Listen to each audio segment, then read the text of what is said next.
What's happening, y'all? Welcome inside the Fantasy Stock Exchange. Danny and Bush coming at you with another episode of Dynasty Decisions. Dynasty Decisions episode 47. Today, if you guys don't know, what we're doing this week is Dynasty Decisions week. We have so many questions from you guys that we need to empty out the queue. We need to get a lot of these out here, a lot of patron questions, a lot of regular submissions from Twitter and Discord. So we figured this week we're just going to cover Dynasty Decisions the entire week. A lot of you guys want your teams answered. Normally we do 10 submissions per video. So they're about 55, hour-long videos. We're going to shorten the videos a little bit, but release more of them. Put about 8 submissions in each video. Hopefully we get this video around 40, 45 minutes, and you guys can be on your merry way. We know how much you guys love this series. A lot of support shown for it. So we want to give back to you guys, make sure that everybody gets their questions answered. Yeah, for sure. And again, if you guys have been wondering, oh, they haven't gotten into my team yet, we genuinely have people in this queue, people on these upcoming videos that have sent submissions like since mid-May. That's how deep our queue has been. That's how many people have been wanting to feature on Dynasty Decisions. So if we haven't gotten to you thus far, you're more than likely going to be covered within this next week. So yeah, we just want to empty the queue. We want to get you guys back rolling. And at the end of the day here, we appreciate you guys' support. So the least we can do is at least go through your teams on a Dynasty Decisions video. Hence the reasoning for a Dynasty Decisions week. Yeah, so if you guys do want to be part of future videos, future episodes, you guys should know how to reach us at this point. Patrons get the first priority, patreon.com/fantasy stock exchange. Our redraft rankings, best ball rankings should be releasing within the next week or two as well. So if you guys are curious for underdog drafts and all that kind of stuff, where you can find our redraft rankings, we will have those for you very soon. Twitter and Discord also, if you want to submit Dynasty Decisions questions. But before we get into this video, if you guys enjoy it, like, comment, subscribe. Now let's hit the intro.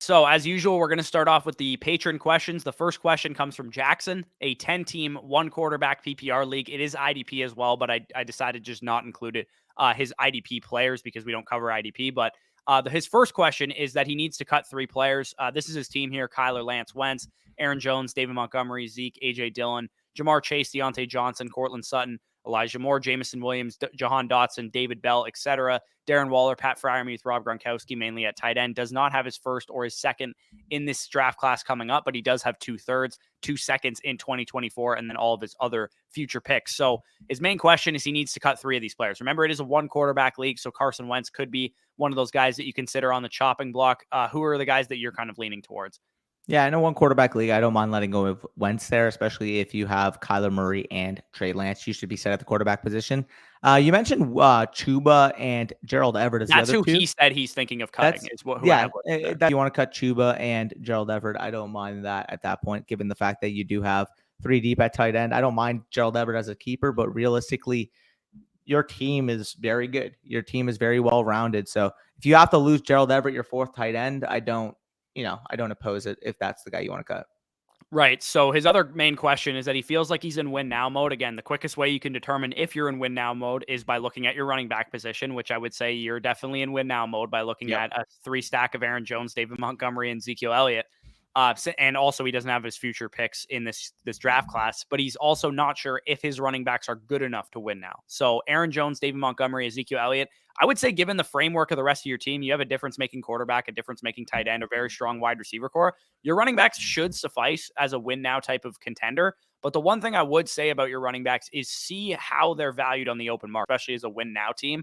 David Montgomery and Ezekiel Elliott, I would see what you can gauge the market for. If you can downgrade, quote unquote, this year's production to a younger running back, David Montgomery, maybe end one of your 2024 second for Travis Etienne or something like that, then I would probably look to do something like that. And I mean, to be honest, Travis Etienne, I'm almost rather have than David Montgomery this year as well. So I would gauge your league market on your running back position. But if you were forced to go into the season with this team, I don't think it's a bad thing. Yeah, I think this is a solid team. Obviously, you got elite talent at certain positions. I mean, with Kyler Murray, Jamar Chase, and Darren Waller, they should all be like top 3 at their positions, top 5 at their positions level players. I think Aaron Jones, although we're kind of comparatively lower on him than the industry is, he should still be, a locked and loaded, top 10 to 15 back at worst this year. And then, I mean, if you're looking at the other framework of your team, yeah, you're definitely in win now mode. I definitely think you can make a splash and potentially compete with this team. And at least you have a good amount of liquidity to potentially make maneuvers. Say you get off to a slow start, you can still shift some pieces around. You want to, take that next step. Say your team starts 6-1 and you want to, make a next step to try to push for that championship. You have liquidity again, as I said, to be able to make that step forward. So overall, I think you're in a good position. You're definitely in win now. And yeah, your running backs may not quote unquote look great on paper, but given the strength of your wide receiver core, I think they're more than suitable. Right. So he has a couple trades here that he made to get to this point with his team. He traded away his own 2023 first, so that's why he doesn't have it. And he got in return David Montgomery and Cortland Sutton. At face value, Yeah. I think that's a pretty good trade, especially for a team that's positioned. Even before you made this trade, you would have had Aaron Jones, Ezekiel Elliott, Darren Waller, guys that are in their like primes and win now kind of contending windows. So the fact that like if you told me you traded a 2023 first away for David Montgomery himself, I don't even think that would have been that terrible of a move considering your position in your team. But knowing that you also got Cortland Sutton, who I would say his value is probably about an early second in 2023 at worst. So I think that's a pretty solid move for you, especially considering your win now kind of appeal of your team. Yep, very solid. The next year here, you guys can see he did send away DeAndre Hopkins and Deion Jones in exchange for the 107, a 2023 third, and a 2024 second. So again, we're not too sure about the relative IDP value, but I know Deion Jones is a solid linebacker, but he has been dealing with some injury issues lately at the middle linebacker position, so that's something to watch. DeAndre Hopkins, obviously, for a win now team, he's suspended the first 6 games, so you do pivot, you get more liquidity, you add a second and a third, as well as Jameson Williams, who I would quite easily take straight up over DeAndre Hopkins. So again, I'm not too sure about Deion Jones in terms of IDP, but to me, this looks like a W deal. Yeah, I would say, like Danny said, we're not really sure about IDP value, but the 107 for D Hop and Deion Jones almost seems like it would probably be equivalent value. So the fact that you get a 2024 second and a 2023 third on top of that should definitely round that trade out. He also made some moves during his rookie draft to maneuver. I don't know how the fuck you got away with this, but you got Deontay Johnson and the 204. I would have done this just for Deontay Johnson in a heartbeat. Yes. And you traded away the 108, which was Christian Watson. And I'm assuming that was on the clock when somebody really wanted the number one receiver for Aaron Rodgers. The 308, which was John Mechie, which is pretty good value for that guy getting John Mechie at 308, and a 2023 fourth. I mean, woodshed. Deontay Johnson is worth. I would rather have Deontay Johnson than every pick in this draft, not named the 101, maybe 102, depending on your thoughts on Drake London. So Deontay Johnson, the fact that you got him for like a late first rounder and you also got the 204, which became David Bell, is pretty wild to me. Yeah, I mean, he traded up for Christian Watson, and you ended up with the better rookie receiver. So that's all I He say actually about it. also could have gotten Jahan Dotson at the 204, which is what we're going to talk about in a second. He still ended up getting him. So the next trade that he made in his rookie draft was he got Jahan Dotson at 208. I'm assuming you traded up for Jahan Dotson because he should not have been there at 208. I don't know, You give it 203. the IDP ramifications here in terms of how you needed to, like how many players went ahead of Jahan Dotson from an IDP perspective, but Jahan Dotson being there at 208 is absolutely absurd. So it looks like you traded up or traded back maybe from the 203 and gave up a 2023 second on top of it for Jahan Dotson, the 209, and Kyle Hamilton. Justin Ross at the 302 is a little rich for me for an undrafted free agent wide receiver, but I'm assuming this was probably like peak Justin Ross one-handed catch hype video situation. So again, I probably wouldn't have spent an early third round pick on a wide receiver that didn't get drafted, but Justin Ross's talent definitely dictates he would have been worth that pick. Yeah, I'm again like even if you didn't get the 302 there, it was Dotson and Hamilton for 203 and a 2023 second. I don't think that would have been awful.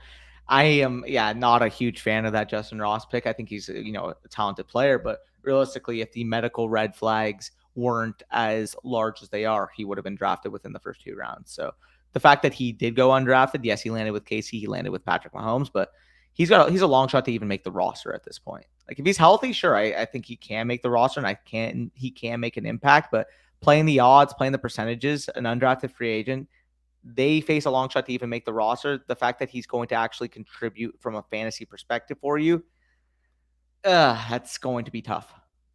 Yeah, I like Justin Ross if you can get him in the 4th round or if you can get him after the rookie draft as an undrafted free agent and spend some fab on him, but I'm not going to be willing to spend high draft capital on him because, I mean, in a 3 wide receiver set, it's going to be MVS, Juju, and Sky Moore for the most part. And they still have McCole Hardman. They still have some other guys probably that they kind of like. So it is an uphill battle for Justin Ross to even make the team, like Danny said, and two, to get actual playing time on the field, especially considering Justin Ross has missed some of his development time too with the injury that he suffered at Clemson. So there's probably a chance that he might be a little behind the curve from like a football knowledge perspective as well. Yeah, I just I think from a process standpoint, I did see earlier that Mechie went at the 308. From process standpoint, just taking an undrafted free agent over a top 45 overall NFL draft pick just isn't it to me. So again, I'm not going to harp on it too much. I think overall, the summary of your moves, you did profit, you did do well, and as we kind of said, we do think you have a really good chance to try to compete this year.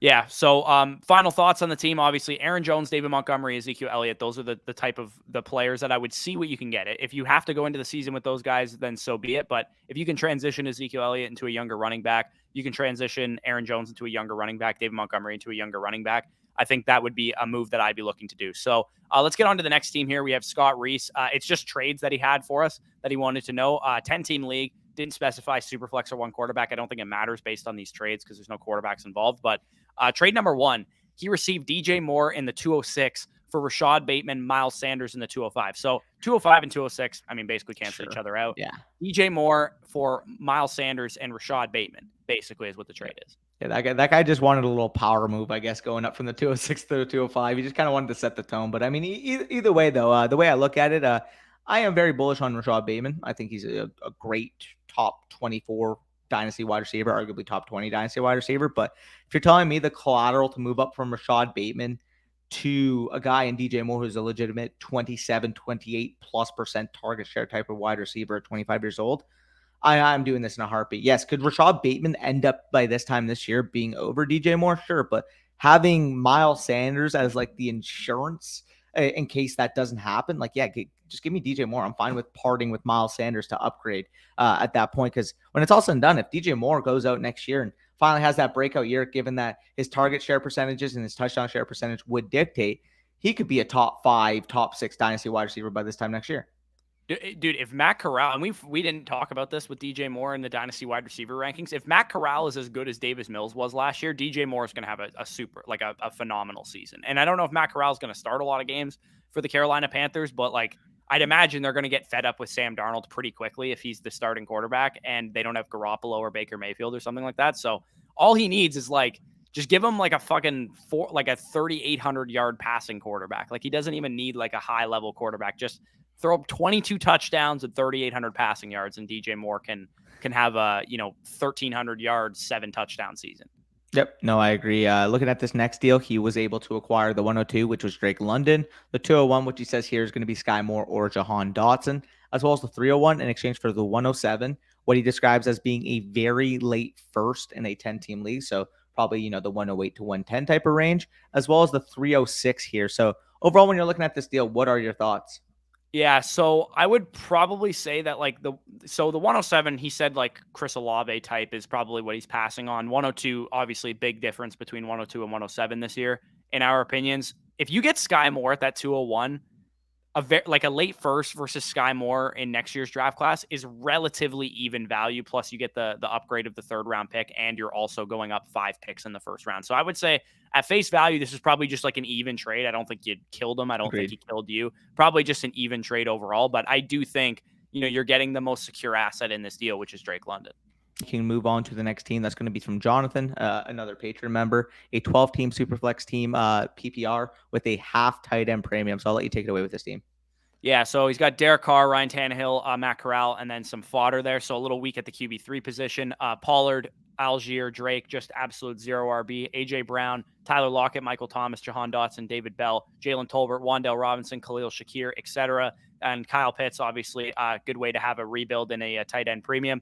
3 firsts in next year's class, 6 seconds in next year's class, 3 thirds in next year's class, 2 fourths, 5 firsts in 2024, a second, no third, and his 4th. So a lot of draft capital, not a lot of superstar level players, but he does have some true foundational building blocks with A.J. Brown, with Kyle Pitts, and then some young guys and guys that you can flip mid-season to with Lockett, Michael Thomas. I must have been in the draft room with you when you made this team, because, I mean, this is something that I would build for the most part. You get, security. I mean, you locked up Pitts, who's arguably the toughest as I mean, realistically within the next few years, other than maybe Brock Bowers, though I mean Brock Bowers isn't even close to the prospect of Pitts is, but Brock Bowers is probably gonna end up being, the tight end 2, tight end 3 in Dynasty by the time he comes out. Other than that, I mean, unless you're guaranteed a Brock Bowers, like Kyle Pitts is gonna reign autonomy over the entire tight end landscape for the next 10 years. And arguably is going to be the toughest asset to get. They're going to be, as much as we love some of the superstar quarterbacks, your Allens, etc. Like we're still going to have some talented quarterbacks come out. There are rarely going to be another tight end apart from maybe Bowers that is going to be even remotely close to this Pitts atmosphere. So having that locked up in the productive struggle that you have with all that draft capital is basically a perfect build the way I look at it. Again, you have quarterback liquidity with Carr and Tannehill. Again, if they're balling out at season and a contender saying, yeah, I'm willing to add to your pick collection you already have, go nuts there. A couple guys there, like if Zeke gets hurt or if Algier's having a nice little rookie season, you have, again, some liquidity there to be able to move for future picks, for future assets with that running back core. And then a wide receiver, I mean, Lockett, MT, Dotson, or Lockett, MT, guys like that for the most part, if they are back to being their, top receiver in the NFL, real life NFL production standpoint, you're going to be able to net some return. Because as we know, veterans in the offseason are devalued. But if those guys go out and have a really good start to the season, you're going to be able to make a profit on them. Right, and that's basically what he said his mindset was. He got Lockett, Michael Thomas, Derek Carr, Ryan Tannehill, all at value. He was, I didn't intend to draft these older players, but they fell to me, basically is what he said. And once, like he said with Ezekiel Elliott, if he goes down, Tony Pollard is going to have a lot of value on the open market. His mindset is to stay in a productive struggle, build out his war chest. The bottom 4 teams in the draft are in a draft lottery for the top 4 picks. I've never personally played in a league like that. I usually just go on max points 4 in most of my leagues, but I do think that adds a little bit of a wrinkle. So in that kind of league, you don't necessarily need to have the worst record, so it doesn't kill you as much to hold some of the Michael Thomas, Tyler Lockett production for a couple weeks because you're not getting, a couple wins out of it and ruining your chances at Bijan Robinson type of thing.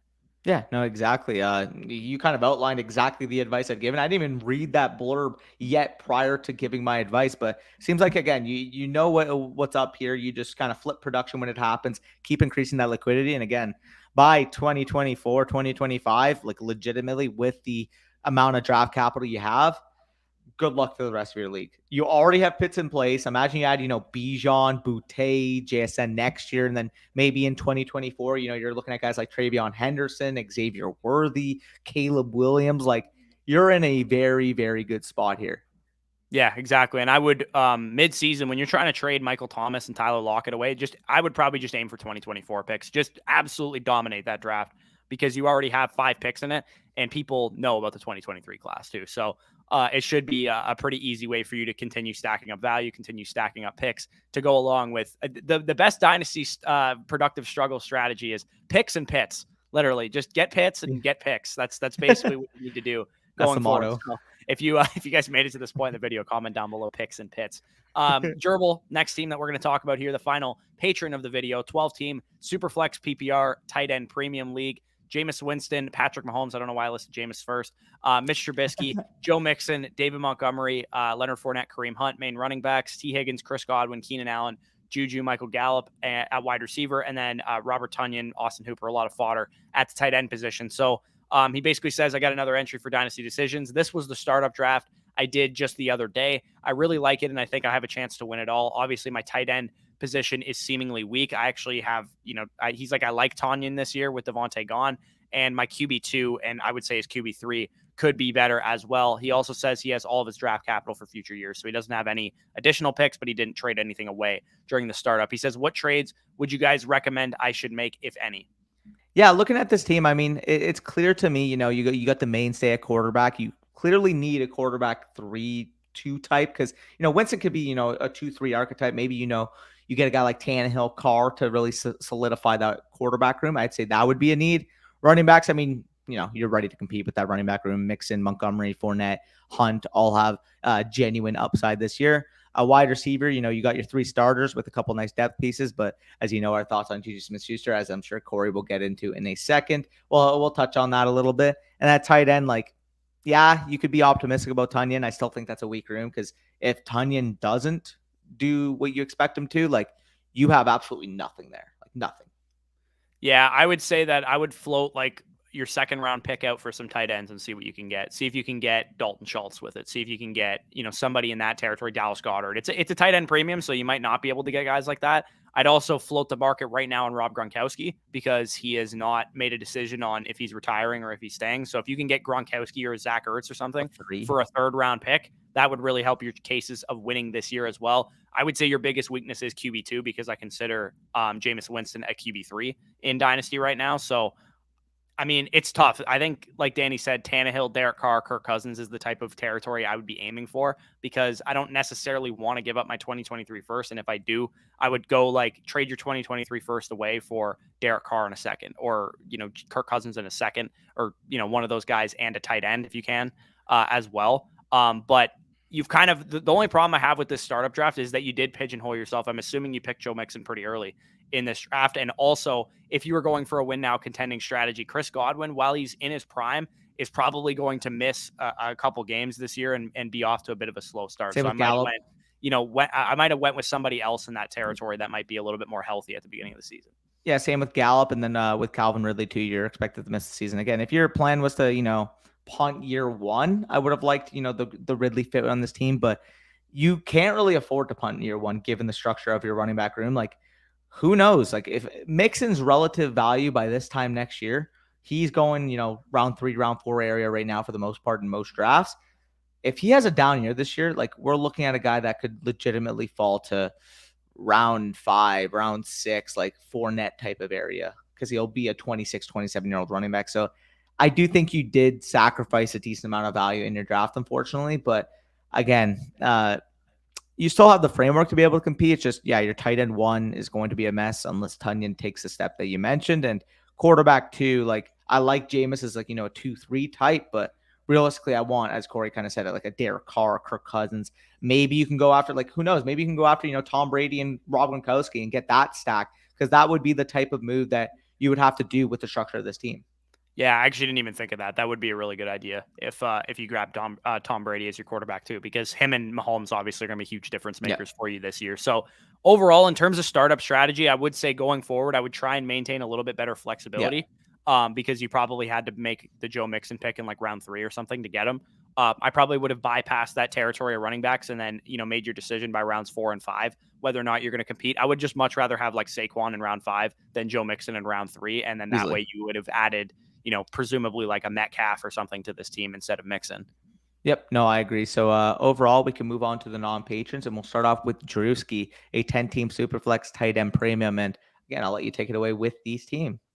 Yeah, so he's got Kenny Pickett, Tua Tagovailoa, Carson Wentz as his top quarterbacks. Not the greatest room there, but at least you have some job security for the most part. James Conner as his main running back there. Pretty much nobody else of value. Deontay Johnson, Devontae Smith, Elijah Moore, Darnell Mooney, etc. at wide receiver. Pat Freiermuth as his main tight end with Ertz and Njoku, some other guys there. On his taxi squad, he has Drake London, David Bell, and Sky Moore, which obviously help out his wide receiver core quite a bit. And he has 5 first-round picks in this class, 3 first-round picks in 2024. He also has 3 seconds in this class coming up and 4 seconds in the future class in 2024 and 2 firsts in 2025 as well. So he has built out a very, very solid war chest of picks, a fucking loaded wide receiver core, especially when you consider the future ramifications here. Solid building block tight end. If you guys are building out a productive struggle war chest type of move, I love having Pat Freiermuth as my tight end. I think he's the perfect guy to grab for that kind of build. So, I mean, this to me just seems like spend your picks.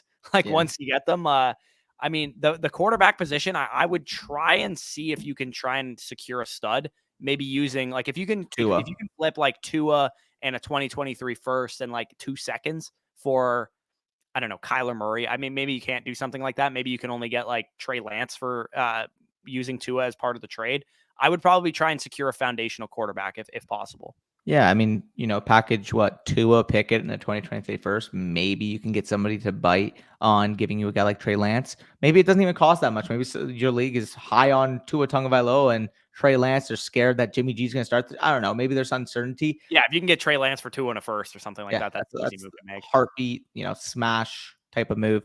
Yeah, I mean, Corey hit the nail on the head here. You do mention here, Connor Hurst, Njoku, again, another tight end I like, especially in a 1-year productive struggle, especially when he has Deshaun Watson as quarterback. This is a guy that could be a legitimate top 8 tight end by this time next year at least. So I really like how you structure this team.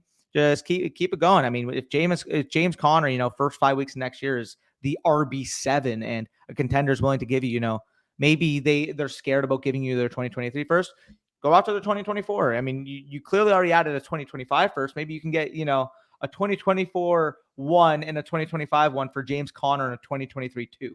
Like you can do that type of move if somebody's trying to compete within the next 2 years. Say, oh, you know what? I get Connor this year and next year. The 2023 second is going to help me earlier than the 2025 first will. So in their mind, it makes a lot of sense. But at the end of the day, yeah, you gave up Connor and a 2 for 2 first round picks. So those are the type of little savvy moves you can make. And if you can already start getting autonomy on that 2025 class, already have 2, if you can add, 3, 4, maybe, because people are looking at it so far out mindset, they think, oh, well, I don't know what I'm going to be doing in 2025. I might be having kids in 2025. I might be, retired from my job by 2025. If they have that type of mindset, go take advantage right now. Yeah, Najee Harris will be like 32 years old by then. So he basically says, what have I like? I've done a good job of collecting picks, solid young wide receiver core. I would say, yeah, your wide receiver core is honestly like good enough to compete with, let alone have a productive struggle because all of them are young for the most part. He also wants to target guys that hopefully will rise in price and sell during the season. Obviously, a good strategy if you're a rebuilding team. And then he wants to draft quarterback and running back, basically the next 2 draft classes, hammer out that position, and then build out depth in the next few years. Any advice on trade targets? He says, what should I do with these picks, players to target next year or look out for? Overall, just looking to see what you guys think and trying to keep an open mind for my options. So the main thing, like I said, go after a stud quarterback if you can, because then you don't have to put as much faith into hitting on quarterback in your future draft classes. Because, I mean, you don't have to worry about buying a 25-year-old quarterback at this point. Like, your team will probably be ready to compete by 2024 season. So if you get, Kyler Murray out of one of these players and one of your picks, you draft Bryce Young and, another quarterback in 2024, then you suddenly have a great quarterback core and you've probably built out your running back core as well. So I think you're in a good spot. We could probably move on to the next team here, which is from Jtizz. 12 team, 1.75 tight end premium. I believe it's a full PPR league. Looks like he has Deshaun Watson, Mac Jones, Sam Howell as his main quarterbacks, Najee Harris, Breece Hall, AJ Dillon as his main running backs, T. Higgins, CeeDee Lamb, Chris Godwin, Treylon Burks, Jameson Williams, Garrett Wilson, Jalen Tolbert as his main wide receivers, Kyle Pitts as his top tight end. A lot of Kyle Pitts today. And then he has some defenses, I guess, that count into his scoring as well.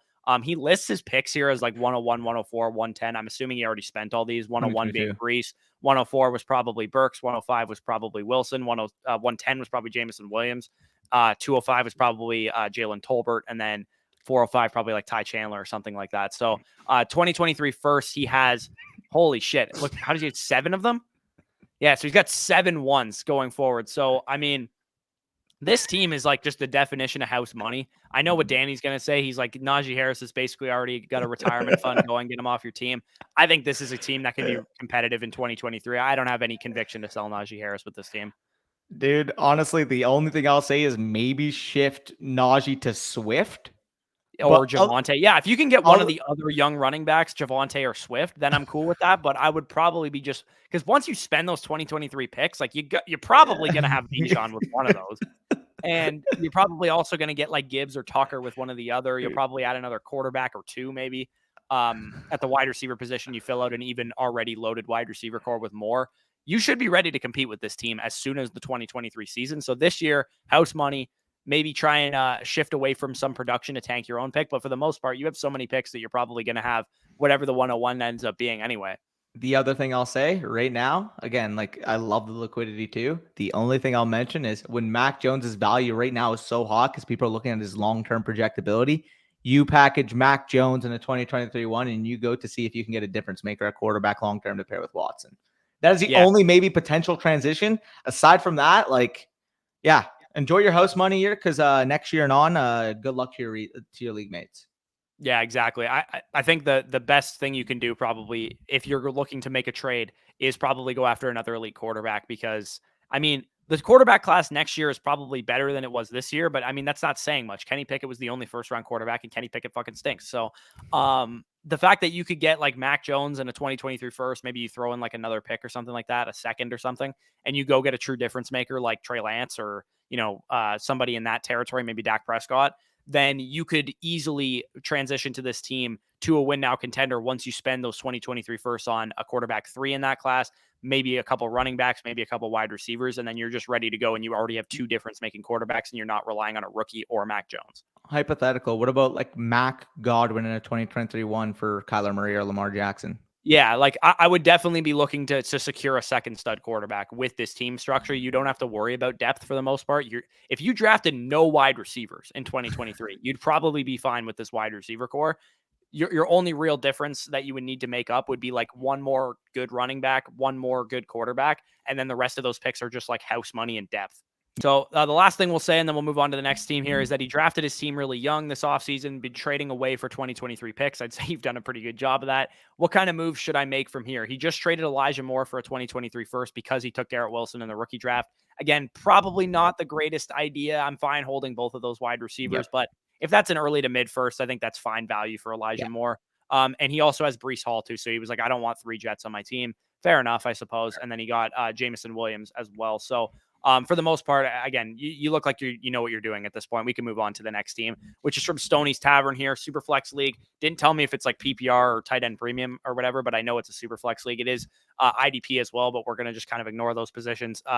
Dak Prescott, Jalen Hurts, Jameis Winston as his main quarterbacks, Joe Mixon, Antonio Gibson, Cam Akers, Josh Jacobs as his main running backs, wide receivers, Justin Jefferson, AJ Brown, DK Metcalf, Michael Pittman Jr., Cortland Sutton there, TJ Hawkinson is his main tight end, and Mike Gesicki there also to go along with it. Doesn't look like he has any of his picks, or at least have his high picks in the first, second, third round of 2022, but he does have 2 ones in 2023, a second, no third. So he basically asked what is next with his team. Should he keep his 2023 ones or make a move to try and make his team a little bit more competitive? And what kind of weaknesses does he have with his roster? And then we'll get into some of his trades as well. Yeah. So, I mean, we can look at it right now. I mean, this team is very well suited to try to, compete this year. I would say, Prescott and Hurts should both be top 8 to 10 type of quarterbacks this year. Winston's the perfect quarterback 3 to pair with them. Running backs, Gibson, Mixon, Jacobs, Akers, plenty of depth there. I'll get more on Gibson in a second. Wide receiver, Jefferson, AJ Brown, Metcalf, Pittman. Yeah, like that wide receiver core is ready to compete. Tight end, I'm not the hugest fan of Hawkinson specifically at value, but he should be if he's healthy, a top 6, 7 tight end at the worst. So I don't mind that. I can't really speak on the defensive players, but anytime you see, Aaron Donald, Devin White, Daniil Hunter and stuff, surely you have a suitable IDP type of array in terms of points potential there. So overall, looking at this team, I think you're in a good spot. What are your thoughts? Yeah, the one move I would suggest is, I mean, you talked about Antonio Gibson. I don't think I've ever said this on a Dynasty Decisions episode, but if you could get Derrick Henry for Antonio Gibson right now, would you take it with this team structure? With this team, or maybe I'd look to add a little piece onto Gibson and get ETN. Yeah, or if you can even get Christian McCaffrey or Saquon Barkley using Gibson in some way, I would consider, like, you have your second rounder next year. If you could take Antonio Gibson in a 2023 second to get up to Christian McCaffrey or get up to, I mean, maybe you'd have to add a first to get Christian McCaffrey, but Barkley. If you could get to Barkley with that, then I would definitely be willing to do something like that. Gibson is just kind of a little bit of a sitting duck on this team because he's probably your 4th best running back this year. I would rather have Mixon, Jacobs, and Akers than him this year. And he also, while he's young, his job security might be dwindling if he has a little bit of a down season this year. So I would see what you can get for him. If you can get a guy that's going to be a bigger difference maker for you this season, I might consider doing something like that with Antonio Gibson. So he also says your advice has helped me develop this team from a 2 to 3 year win team or 2 to 3 win team when I adopted it to now an 8 to, good playoff bound team. So thanks for that. Yeah, we definitely appreciate it. Let's get into some of the trades that he made here. So the first trade, you guys can see it on the screen there. He received the left side of this move. So he gets a 2023 first and second for the 107, probably during the rookie draft. So he sold his 107, Chris Olave, Jameson Williams, somebody like that, gets an extra 2023 first out of it and a second round pick. You are a competing team, so that 107 player might have helped you out a little bit. But I think just when you have the value like that, I'm cool just taking it.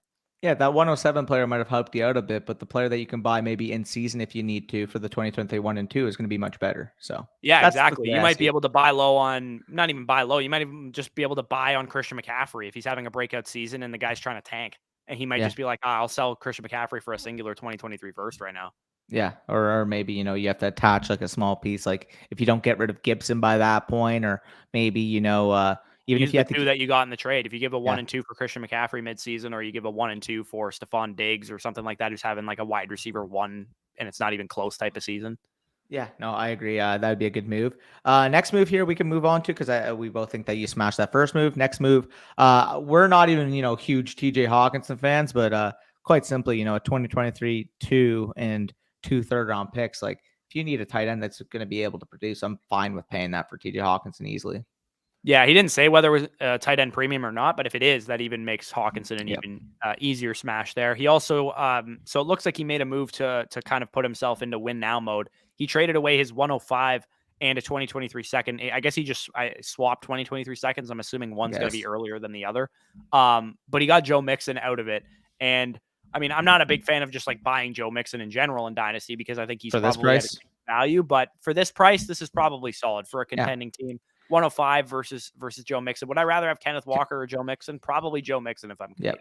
Yeah, I would rather have Joe Mixon. So I don't mind you making that move, especially because you need that point potential this year. At least we know Joe Mixon can be a good running back this year and probably next year.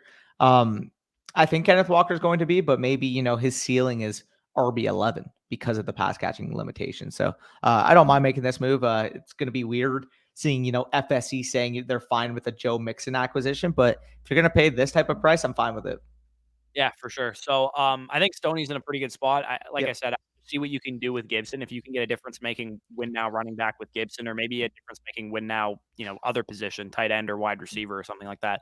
I would just see what you can do with Antonio Gibson because I mean he's a win now running back who's young still, but is probably more appealing to a win now, and people might still value that youth in him, even though his job security might be a little bit sketchy going forward. So again, see what you can do with him. Let's move on to the final team of the video, which is Jayden Sharp. 10 teams, super flex, half PPR league here. Dak Prescott, Trey Lance, Zach Wilson, like the most Danny fucking quarterback core I've ever seen. Javonte Williams, Breece Hall, Travis Etienne, David Montgomery, AJ Dillon, Leonard Fournette, Tyler Algier, Ramondre Stevenson. Very, very deep running back core. AJ Brown, T. Higgins, DJ Moore, Traylon Burks, Chris Godwin, Sky Moore, Rashad Bateman, Keenan Allen. I think he's just bragging at this point with this team. And Dallas Goedert. He also somehow has 5 1s next year. I don't know how the fuck you have and two ones in If you 2024. told me you had none of your picks in 2023 and 2024, I'd be like, yeah, that makes sense. But you have somehow 7 for the next 2 drafts. This is the classic example of what we're always talking about. These are the teams that win dynasty titles, not a good redraft team. Yeah, no, exactly. And it's funny because you mentioned the person that won last year, he doesn't have depth. You know who has depth? You. You know who can actually realistically still compete for the championship? You. So you're the best of both worlds here. And again, Corey kind of mentioned it, but this is like what we stress. Why people, sometimes will come in the comment section and will say, well, I don't agree, punting year one. If you punt year one and you collect this amount of assets, this amount of accumulation across the next future years, you can build monsters like this. People think it's so hard to build a monster in Dynasty, but if you play your cards right, guess what? Jayden just shows you how to do it. This is phenomenal work. This is house money completely. Like your team can easily win the championship this year, and then you still have 7 1 of liquidity in the next 2 draft classes. You're at the point that we talk about as the ideal place to be in Dynasty. You can sacrifice value in trades to go get stuff. If you want to trade, Trey Lance and 2 1s to go get Josh Allen, go do it. Honestly, like go get a superstar quarterback to go with Dak Prescott. Go trade away, DJ Moore and a 1st round pick and 2 seconds for fucking Justin Jefferson or Jamar Chase. Like I really don't care at this point. You have so much value. You have the best tight end in Dynasty. You have 2 top 5 wide receivers. You have 2 top 6 running backs and another top 10 running back. You have 2 top 10 quarterbacks. Like you are in such a good position to go with 7 first-round picks that if you want to, go get a couple more studs. Go get like I said, go take Trey Lance, give 2 seconds and go get Josh Allen. 2 seconds. It'll cost more than 2 seconds. Or sorry, 2 first. Sorry, 2 first. Yeah, if you need to do that, go ahead. Again, we stress. That's literally what he asked too. I didn't even actually read that part. He said trying to trade up Lance to get a better quarterback. Yeah, go ahead and do that. Trey Lance could have a little bit more value if he gets, off to a great start from a rushing perspective, but you completely mitigate because there is risk with Trey Lance. You completely mitigate any risk to your roster if you go from Trey Lance to Kyler Murray or to Lamar Jackson, Patrick Mahomes, Justin Herbert. Yep. And for reference too, this is a 10-team league. So the fact that he basically owns half of the first round next year, half of the top 10 picks, is very, very nice. But yeah, Corey said it, but small little micro transitions like that. We kind of talked about it, but the reason why we stress asset accumulation, value appreciation over the course of your startup in the first year or two is because once you're in this type of position, that's when you look for the production. That's when you're looking to say, hey, listen, I got a monster. I'm able to transition this now from a very nice looking team to a championship team. And you were just on that cusp, ready to be able to do that transition. Yeah, and Jonathan Taylor would be another guy that I would consider with this team as well, because you have so many running backs that you could transition David Montgomery and Travis Etienne in a second and see if you can get Jonathan Taylor with that. And again, you're sacrificing value there, but I don't fucking care with this team. Yeah, whatever you have to do, honestly. Yeah. But either way, about 42 minutes in the video. If you guys have made it this far, comment down below Dynasty Decisions week. We are going through this all week, 4 or 5 episodes, depending on how our queue gets to. We're ready to just keep spamming these out. Yeah, and to that point, just numerically, we will have Dynasty Decisions episode 50 at some point this week too. So once we get 50 strong, that'll be pretty cool. We might do a giveaway or something like that for anybody who comments on Dynasty Decisions episode 50. So actually, you want to just decide this right now? Let's just do this right now. Whoever comments down below Dynasty Decisions on these videos this week, we'll give them a $100 gift card. That's we'll pay that out of pocket for those of you guys that have supported this series, and we'll announce the winner on episode 50. Yep. No, I'm down with that. Yeah, awesome. So we'll announce that stuff on Twitter as well. So if you guys didn't make it to this point in the video, just make sure you're following us on Twitter, and you'll obviously see that over there. So with that being said, like, comment, subscribe if you enjoyed. Join the Patreon if you guys want to support us. Check out Underdog Fantasy. Our promo code FSC gets you 100% match back on whatever you put in. The puppy's about half filled right now. Best Ball Mania going fast and furious as well.